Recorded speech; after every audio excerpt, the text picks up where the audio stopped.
I know that your parents are physicians, yes? A doctor and a nurse. Yes, they were. They're retired now, but yes.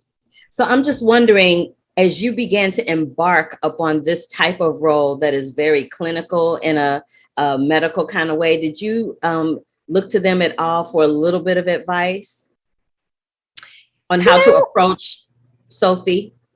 no, not really.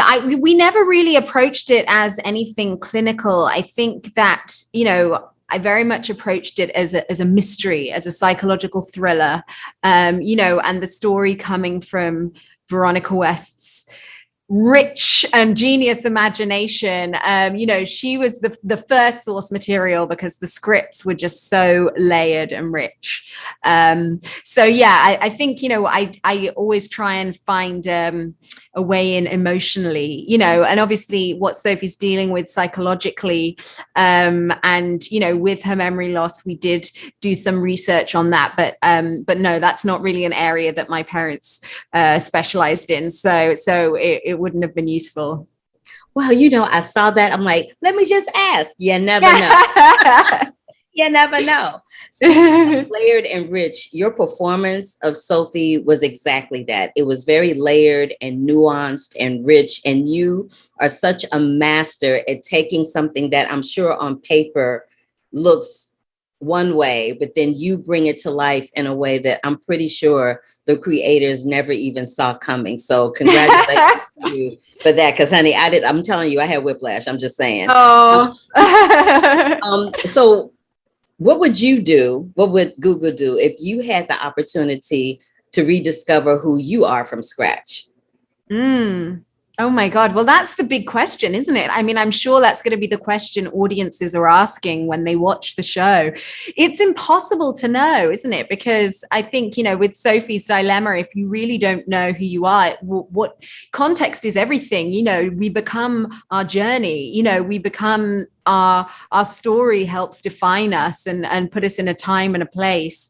And that's a fascinating question. I think, are we essentially who we are? Are we destined to be the same person? If you wipe the slate clean, would you make similar choices, or can you change, or are we all essentially predestined to be, the same person? So I don't know. It's such a hard question to answer. I mean, that's part of the juicy nature of the show, I think, that's so engaging, because it does make you think, what would you do in that situation?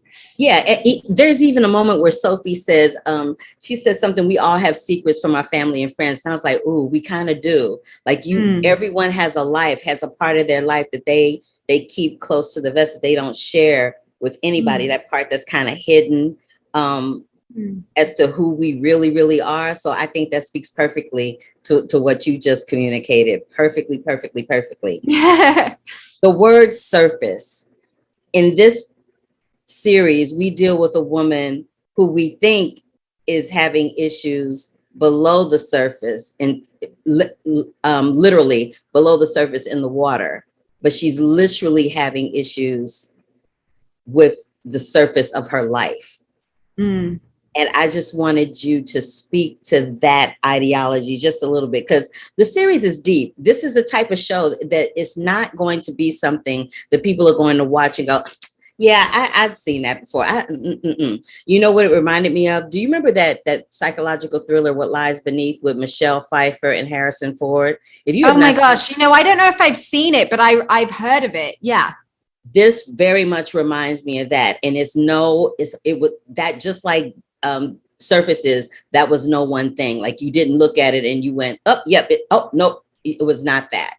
So if you could just speak to like the surface within her as opposed to the surface she's walking on. Yeah, well, I'm always drawn to the complex and the layered. And I think we actually, although as a culture, we perhaps love to simplify and label things, I think we're all much more complicated than we give ourselves credit for. We all have different identities, different ways that we present to different people. And I think, and things we hold within us. And I think, in terms of the metaphor of the title, I mean, there's so many ways to look at it. Like, say, water is a big element in the show. Mexico, San Francisco, you know, her accident on a boat, you know, that it's a recurring image in the show, but also, you know, the surface of relationships and how her marriage is kind of on one level initially, you know, but she knows something is off. She knows that there's more going on, but they have this perfect life. They're wealthy, this beautiful house. She has this closet of dreams. You know, on the surface, everything is perfect. And as she says, if my life was so perfect, why did I try to end it? There's got to be more going on. And I think on a gut level, even though she doesn't have the memory or the evidence to back it up initially, on a gut level, Sophie knows there's more going on. And as I say, you know, that's the beginning of the whole unraveling of her world. I know it's so hard to have a conversation about this because I don't want to ask you questions that are going to ruin it for the viewers by talking about very specific things. So I'm trying to kind of circumvent around it. You know what I mean? and ask some different kind of stuff. But you spoke to something earlier in our conversation where you talked about how you're attracted to certain types of roles. And I've seen a plethora of your work. I've seen you in Belle. I've seen you in the morning show. I've seen you in Beyond the Lights. I've seen a lot of your work. And I know Concussion, and I never see you do the same thing twice, ever. Oh. And I'm just curious to find out from you, what is it that ultimately attracts you to a role where you go, you know what, I think I want to inhabit this person right now? You know, essentially it's, you know, initially it's the writing, it's the script, you know, the quality of the writing, instinct, you know, I think quite often I'm drawn to something, you just have a feel for a project somehow. You have a feel for who's involved and whether it's something you've got something to give to, you know. I think I often want to try and do things I haven't done before. I don't like to get complacent. I don't like to feel like I'm repeating myself. So for me, there's a little bit in it of like keeping myself interested, being curious, trying to challenge myself, stretch different muscles, because I think that's how you grow. And you know, hopefully long term, that's how you have longevity in the industry, because no one can put you in a box if you're constantly, you know, switching and you know, nimble in your approach to experimenting with different things. So for me, you know, I think we've all got, you know, so many layers inside of us, and, you know, only one lifetime to explore them all. So for me, it's about, you know, being greedy and being able to, you know, play in all these different sandpits.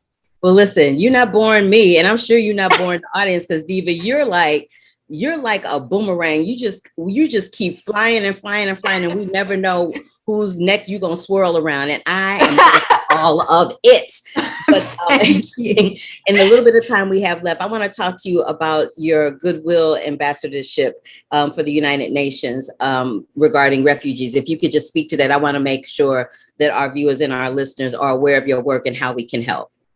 Oh, well, thank you so much. Yes, I am a Goodwill Ambassador for UNHCR, which is the UN Refugee Agency. And I've been on a couple of trips with them to Rwanda and Uganda. This was before the pandemic. Sadly, a lot of the travel that we were able to do had been curtailed, you know, for obvious reasons. So I've been using mostly social media, you know, to create awareness and humanize refugees' situation.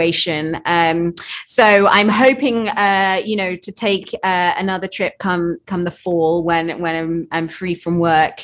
But yeah, I mean, obviously, with everything that's going on in the world, you know, the plight of refugees is ongoing issue. So for me, it's a real honor and a privilege to be able to bring more awareness to it. Is there a website or a link that people can go to?